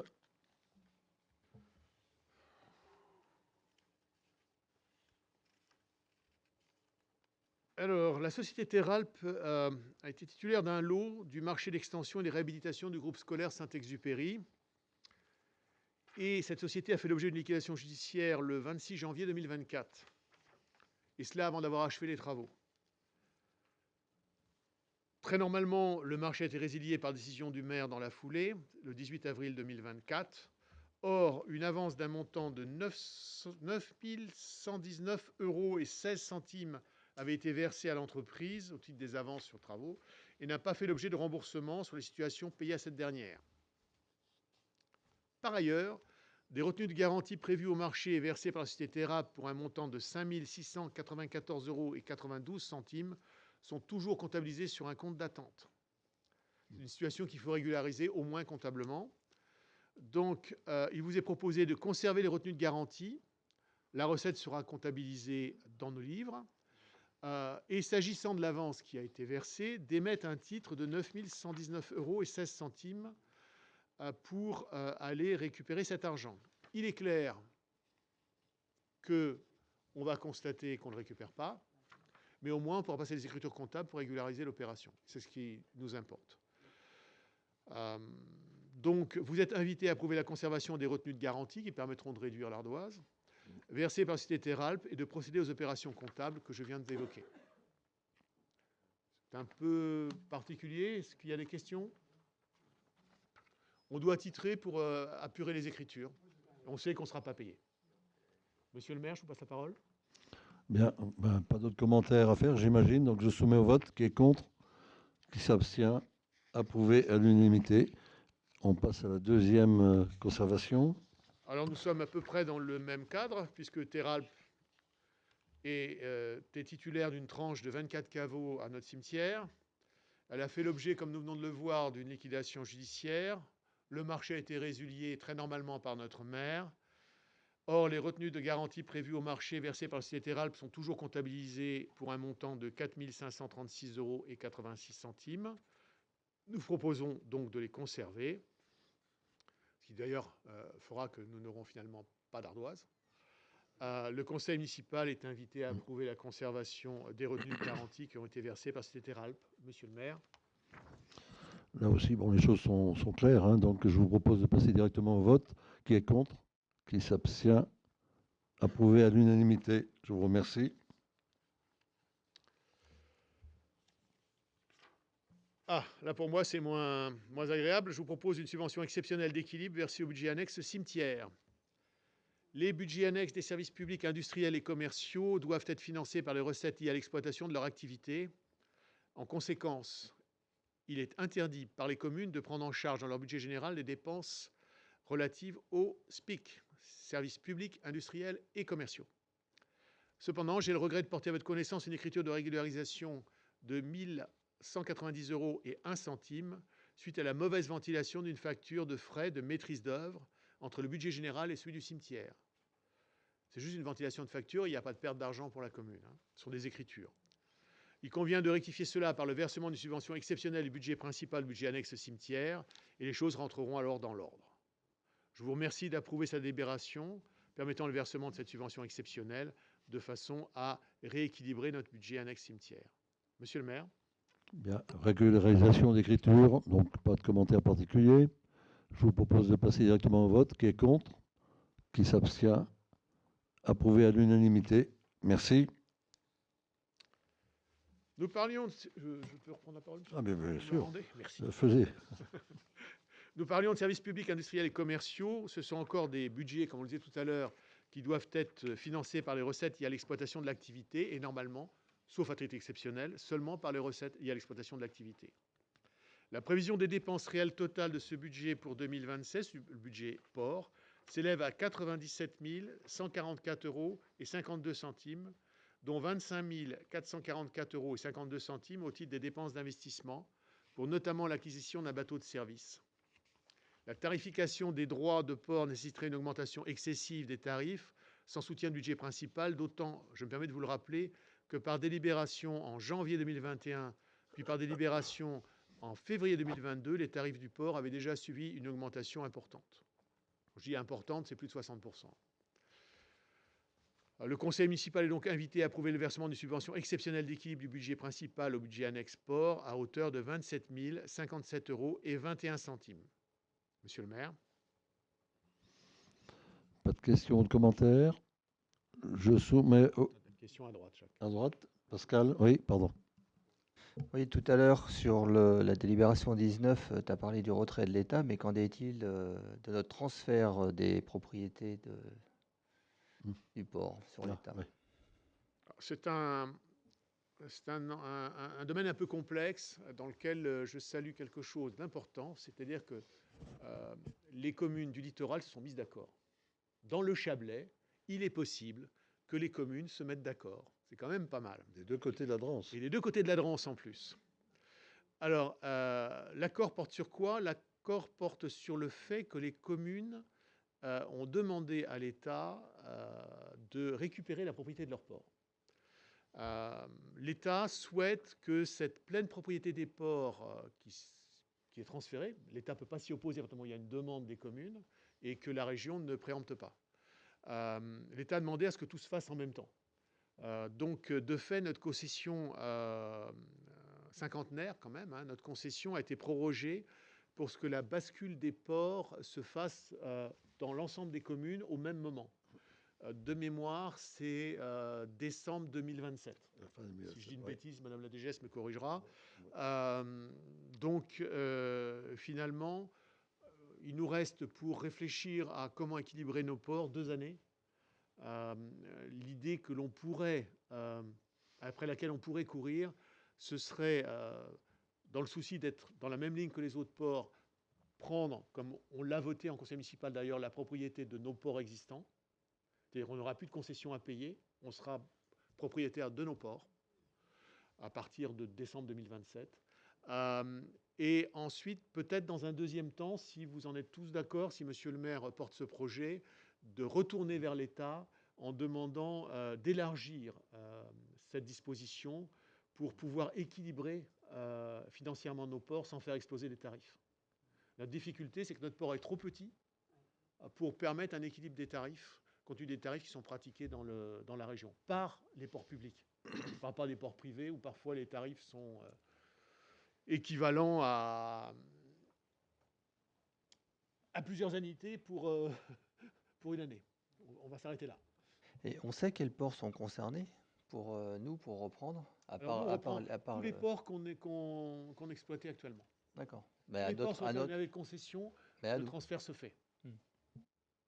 C'est prévu comme ça. L'État ne peut plus rien arrêter puisque la région s'est désintéressée du problème, complètement désistée. Donc on est sur une procédure qui va aboutir. Il y a le temps que tout se mette en place en même temps, l'État ayant souhaité que les bascules se fassent tout en même temps. Donc le risque qu'on avait, si l'État reprenait sa concession, de voir l'ensemble de nos installations, y compris les installations liées au fonctionnement du port, comme la capitainerie, tombe dans le patrimoine pour 0 € de l'État, est maintenant évacué. Au moins, on a évacué ce risque-là. C'était un gros problème. La capitainerie, telle qu'elle était anciennement, était un gros ensemble immobilier pour lequel l'État aurait récupéré la pleine propriété pour 0 €. Excusez-moi, mais le patrimoine de la commune, il faut qu'on le défende. Il me semble, en tout cas. Mais pas que le patrimoine culturel, aussi le patrimoine financier. Oui. On parle des ports publics, mais est-ce que les ports privés sont aussi... c'est eux qui va les gérer, les ports privés? C'est eux... Alors, je peux répondre, monsieur ? Oui. Pour les ports privés, ils ont une concession. Donc, ils vont aller au bout de leur concession. L'État va peut-être proroger leur concession ou non. Si l'État ne proroge pas leur concession, il faudra au moins qu'ils procèdent suivant les règles, c'est-à-dire qu'ils fassent un appel à projet, ce qui n'a pas été fait dans les précédentes concessions pour publier. Donc il va falloir qu'on surveille ces appels à projet pour se porter à la concession si elle doit être à nouveau renouvelée. À nouveau renouvelée, c'est particulier, mais j'ai rien trouvé d'autre, de mieux. J'ai répondu à ta question, Dominique ? Merci. J'avais une question. Oui, complémentaire. Eric. L'acquisition du bateau, c'est à quelle fin Tu veux répondre, Pascal? Pardon, je sais pas. Oui, ça fonctionne. C'est pour remplacer le bateau qu'on avait avant pour le sauvetage, donc qui appartient à la commune. C'est-à-dire que c'est intervention ou de notre police municipale ou de le gardien du port, si on peut dire. C'est pas du tout par rapport au sauvetage qu'on a, l'association de sauvetage qui elle intervient à côté. Donc et ce bateau-là est parti. Enfin, il est mort. Donc il fallait le remplacer. Voilà. Oui, Question. Dominique? Oui. Il est prévu, en principe, M. Chadier avait commandé un bateau pour le sauvetage. Donc, est-ce que c'est le même bateau qui pourrait être utilisé pour la commune? Non. Ou c'est 2 bateaux différents? Non, ça n'a rien à voir. Ça remplace le bateau qu'on avait à la commune. Pour nous. Après, c'est le SDIS qui refournit un autre bateau pour le sauvetage. Et ça, c'est en cours aussi. Je parle sous l'égide de Gaël, mais normalement, c'est ça. Oui, tout à fait. Oui. Effectivement, le sauvetage aura donc une embarcation nouvelle qui est en commande et qui va arriver. Ça n'empêchera pas celui-là de pouvoir intervenir en binôme s'il n'y a jamais besoin. Voilà. Ouais. Oui, mais il est quand même utilisé en priorité par nos agents, police municipale ou autre. Très bien. Il n'y a pas d'autres questions ou commentaires. Je soumets au vote. Qui est contre? Qui s'abstient? Approuvé à l'unanimité. On passe au CCAS.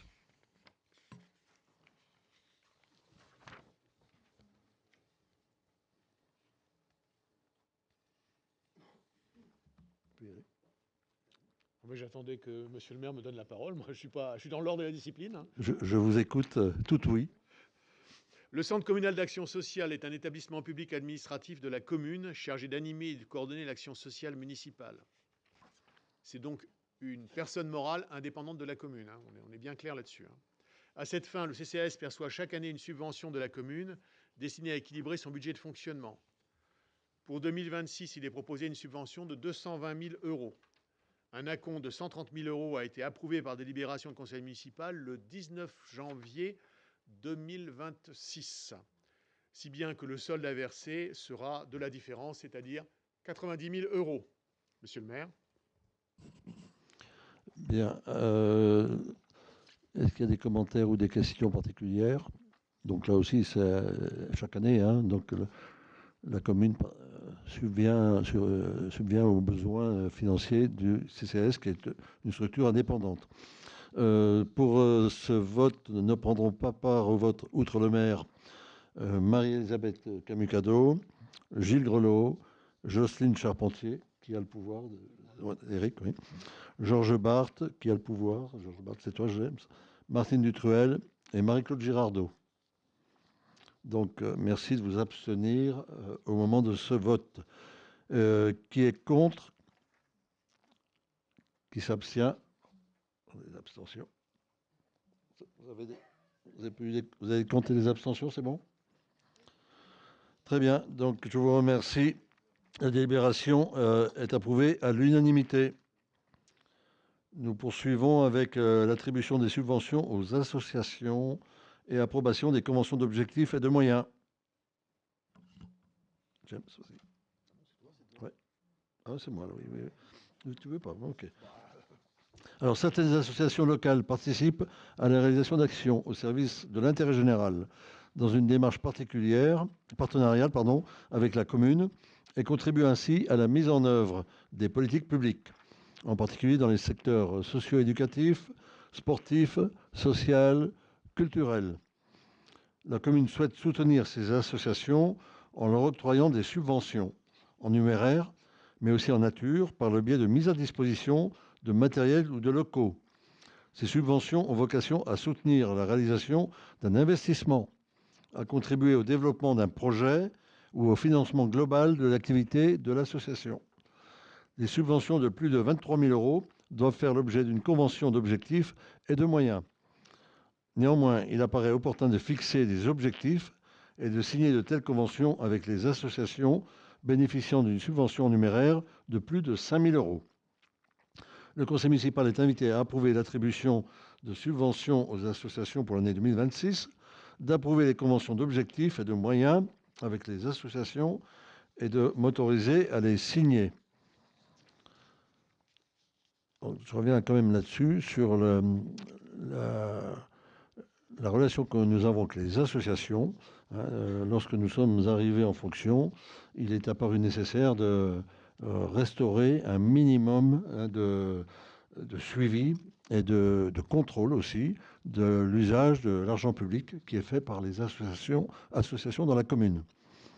Donc là, ce travail commence vraiment à porter ses fruits, et nous y serons évidemment toujours vigilants. Les subventions n'étant pas acquises à vie, n'étant pas un droit absolu, ce qu'on souhaite aussi, c'est que les associations investissent sur la vie, évidemment, associative de la commune réellement, et qu'elles recherchent elles-mêmes aussi des ressources, qu'elles ne vivent pas que sur l'attente des subventions communales. Donc là, ne prendront pas part au vote les élus qui sont salariés, présidents ou membres du conseil d'administration ou du bureau des associations concernées. Donc, à notre connaissance, je crois qu'on a Alain Daguzan, qui est président de l'Union nationale des combattants de Haute-Savoie. Donc, pour publier, section publiée. Oui. Donc, hormis Daguzan, je n'ai pas d'autres restrictions sur les élus. Je lui demande donc de s'abstenir au moment du vote. Est-ce qu'il y a des commentaires ou des questions sur les subventions aux associations? Gilles? Oui. Peut-il être précisé ici les modalités, enfin le processus qui conduit à arbitrer les demandes de subventions et qui amène effectivement à voir la liste des associations concernées? Bien, donc les associations expriment leurs demandes chaque année. Nous avons donc des adjoints référents pour ces associations qui donc étudient toutes les demandes et qui les classent en fonction de leur intérêt, en fonction aussi de leur capacité vis-à-vis de la commune, bien sûr.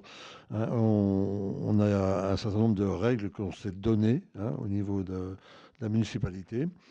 Et donc tout ça est fait en toute transparence et avec un souci d'équité, mais encore une fois, un souci de demander quand même des comptes aux associations. Donc on ne rase pas gratis. Donc là aussi, on a voulu vraiment redonner au mouvement associatif le sens des responsabilités. Donc la procédure est bien construite, et à partir du moment où les élus référents ont travaillé avec les demandes des associations.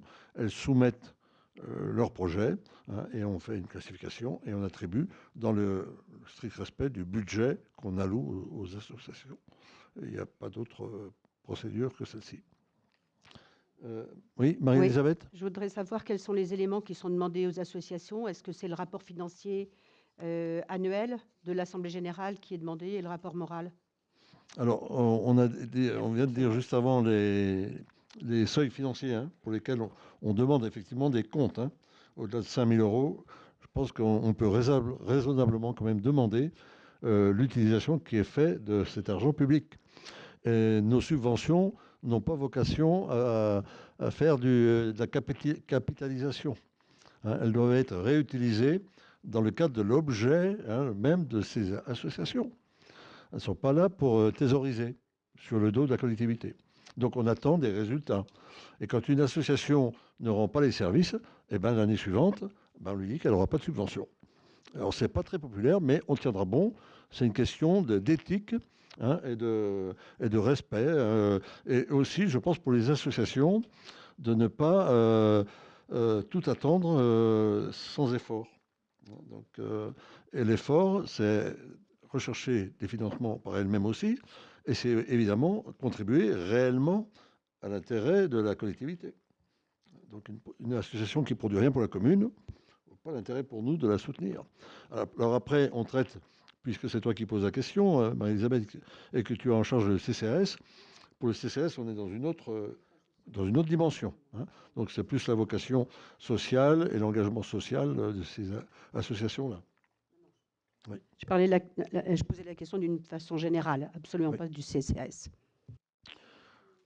Est-ce que je peux rajouter? Oui. Donc concrètement, en fait, dans le dossier de demande de subvention, il est question d'établir un projet, de l'expliquer, de le budgéter et également de citer les investissements concrets que l'association, à quelle manifestation l'association participe durant l'année.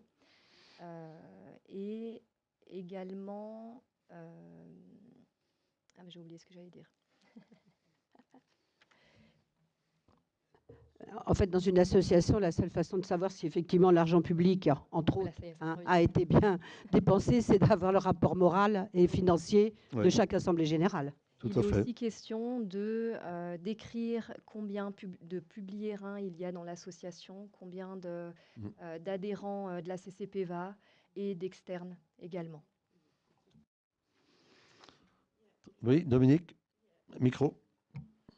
Il y a juste une chose, là, j'étais en train de regarder aussi là, avec ma collègue. À vrai dire, là, la demande de subvention de toutes les associations, il y a aussi le social. Donc, est-ce qu'il ne faut pas sortir le social, étant donné que le CCAS a un financement à part? Mais les subventions du CCAS sont comprises dans le budget alloué au CCAS. Alors, elles ne sont pas dans le budget général. Donc, ça veut dire que la passerelle et tout ne sont pas dans le budget des associations. C'est le budget du CCAS. Voilà. Subvention, pardon. Subvention aux associations. Alors... Ouais. C'est une association. Non, mais pas la passerelle. Oui, mais la passerelle fait bien partie du CCAS. Elle ne fait pas partie du CCAS. Non, non, CCAS, pas du tout. C'est un établissement... oui. La passerelle doit faire une demande de dotation au titre d'une association au niveau de la commune, mais pas au niveau du CCAS, absolument pas. Ouais. Est-ce qu'il y a d'autres questions? Bien, je soumets au vote. Qui est contre? Qui s'abstient? Alain Daguzan, abstention. Bien, approuvé à l'unanimité. Je vous remercie. On passe au sport. Gaël, pour la convention de partenariat pour l'organisation formation BNSSA. Alors, il s'agit d'un partenariat tripartite avec donc les communes de Thonon-les-Bains et d'Évian, qui sont également gestionnaires de piscines et avec le soutien du comité départemental de la Fédération française de sauvetage et de secours 74, pour permettre un accès facilité au brevet national de sécurité et de sauvetage aquatique.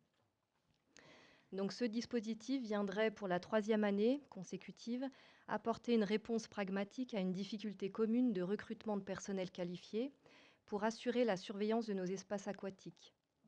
Cette problématique nationale est encore plus marquée dans notre territoire frontalier, où la concurrence avec la Suisse et le coût de l'hébergement accentuent la pénurie de maîtres nageurs et de sauveteurs, notamment saisonniers. L'objectif est donc double. D'une part, faciliter l'accès à la formation pour les jeunes chablaisiens, de permettre l'accès aux carrières aquatiques par ce premier diplôme pour les jeunes de notre territoire. D'autre part, soutenir concrètement nos communes en créant un vivier local de personnel formé nécessaire pour maintenir la capacité de fonctionnement de nos piscines et plages. Ce partenariat permettrait de mutualiser les moyens et les coûts de formation d'une session annuelle de proximité. Concrètement, cette convention serait prévue donc pour une année. Le candidat diplômé qui s'engagerait un minima pour un contrat de redevance de 2 mois à 100% dans notre centre nautique se verrait remboursé par la commune à hauteur de 500 €, déduction faite d'aides supplémentaires perçues, sur un coût total de formation de 750 €. La commune mettrait à disposition salles de formation et lignes d'eau nécessaires à la formation annuelle, et en contrepartie, les communes voisines participeraient à hauteur de 500 € chacune pour les frais de formation. Monsieur le maire. Des questions? Je soumets au vote. Qui est contre? Qui s'abstient? Approuvé à l'unanimité, je vous remercie. On poursuit, Gaël, avec le SDIS, la convention de partenariat avec le SDIS. Alors, il s'agit là d'un partenariat entre le service départemental d'incendie et de secours 74 et la commune de Publier. Le SDIS s'engagerait gracieusement à assurer 2 journées de formation continue de premiers secours en équipe 1 et 2 de nos agents de service des sports qui sont contraints par leur fonction d'un recyclage annuel. En contrepartie, la commune mettrait à disposition gracieusement une ligne d'eau pour un créneau d'1 heure hebdomadaire pour l'entretien des capacités physiques des sapeurs-pompiers et 2 lignes d'eau d'1 heure 2 fois dans l'année pour réaliser les tests d'aptitude aquatique qui sont prévus dans la formation des jeunes sapeurs-pompiers. Monsieur le maire. Bien, rien d'exceptionnel. Je soumets au vote. Qui est contre? Qui s'abstient? Approuvé à l'unanimité. Je vous remercie. Et on donne la parole à Éric Guédon pour la partie urbanisme. L'article L2241-1 du Code général des collectivités territoriales dispose que le bilan des acquisitions et cessions opérées sur le territoire d'une commune de plus de 2000 habitants donne lieu chaque année à une délibération du conseil municipal. Ce bilan est annexé au compte financier unique de la commune. Monsieur le maire. Pas de commentaires, de questions? Je soumets au vote. Qui est contre? Qui s'abstient? Approuvé à l'unanimité. Et on termine avec Riout.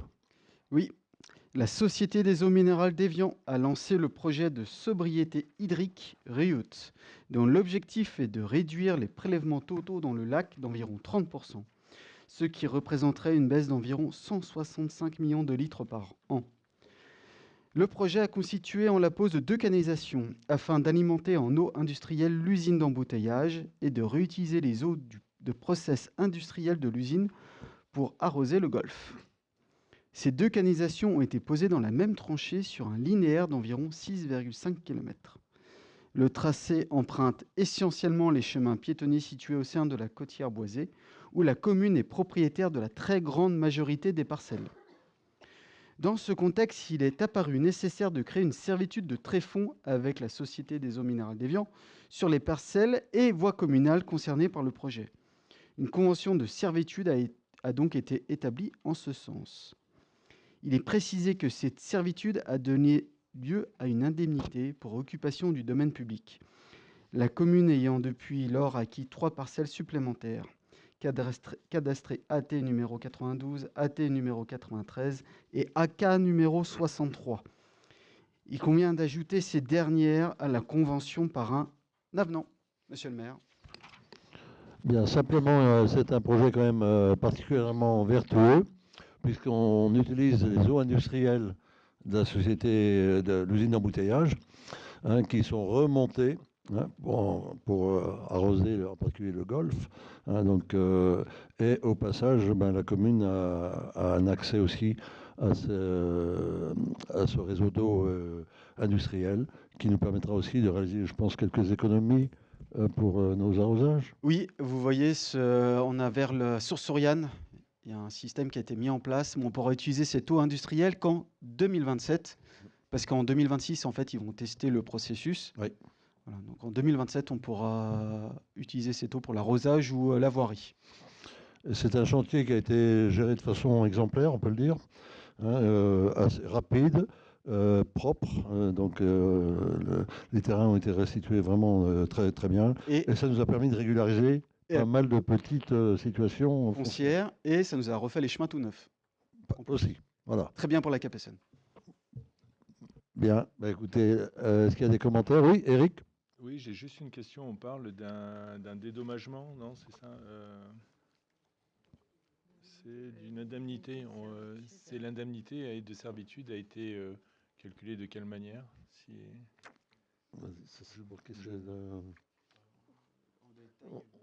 y a eu c'est des négociations qui ont été faites directement entre la SAEME et les propriétaires concernés. Hein. Donc, je crois savoir qu'ils ont été satisfaits des conditions qui leur ont été faites. Après, nous, on n'est pas intervenus dans la négociation. Bien, s'il n'y a pas d'autres questions ou commentaires, je soumets au vote. Qui est contre? Qui s'abstient? Approuvé à l'unanimité. Je vous remercie. Et nous en avons terminé pour ce conseil, qui était finalement assez à la fois dense, mais relativement rapide. Voilà. Merci à toutes et à tous et bonne soirée. Et à très vite pour de nouvelles aventures.